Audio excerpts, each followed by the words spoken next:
giving the current context of what's going on in the region from an economic, political, social activity, as you can see, we have the perfect guest to speak about sailing the storm. So welcome to the show. When I'm long gone, I remember the book by Michael Hart, which is the greatest, which listed the top 100 greatest person that ever lived on Earth. And actually he mentioned three things. It's about the number of people this person impacted. So it's the number of people you impacted. That's the first thing. Second thing is about how positive that impact is and whether you did it by yourself or with the help of others.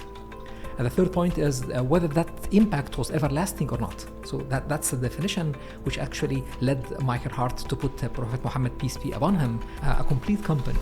I remember very carefully the motto of Mr. Muhammad Al-Arabi, remember the creator of Toshiba Al-Arabi back in Egypt. Actually, he would feel rewarded by the number of jobs he creates. So the target he has is not a financial target. I know that we're discussing today finance for non-finance people, but for him, actually, the number one target, number one business KPI was the number of jobs that he managed to create. At the beginning, it was 1,000, then 10,000, then 30, 40, etc. I don't know where he stops, where he ended, but I hope that his legacy continues behind him. Today, when you said weathering the storm, okay, I remember very carefully the saying, which is good weather does not make a good sailor, okay? Bad weather does. But a business, to me, comprises four elements. The first one is the top line growth, because you need to grow, because that's the nature of things. The difference between the living organism and the non-living organism is the growth. So long as we are all human beings and we are alive, then we need to grow every single day. And our business needs to grow as well. Actually, most of the salespeople, they get obsessed with top line only. I delivered my numbers, which is sales. And they tend to neglect the bottom line, the profitability. That's the nature of the salespeople in general. Profitability is on the other hand, is the main concern of the finance people. So sometimes they get more obsessed with the bottom line and actually not turning a blind eye, not giving a lot of focus on the top line. The word strategy in VUCA. Yeah.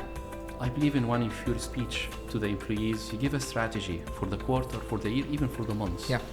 And the word strategy ring the bell of something stable at least 3 months from now. Yeah. People, they don't craft strategy every day. True. How you craft a strategy in VUCA and you stay relevant where everything is changing every single day? Yeah. I think alignment is critical. And by alignment, I mean between all the different functions of the business. Cash point.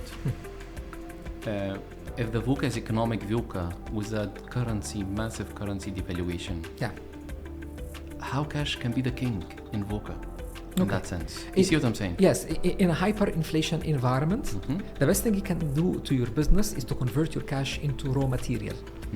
Because you know that raw material prices will increase eventually. Businesses to change their product portfolio, start more concerned about net revenue management, and be able to measure the new emerging consumer trends. Try to actually meet the new emerging trends, because during the tough times and hyperinflationary environment, consumer trends changes big time. A definition which is called the positive tension. Okay. Positive tension. Yes, because I know that tension is a bad word. Okay, however, positive tension is not bad at all.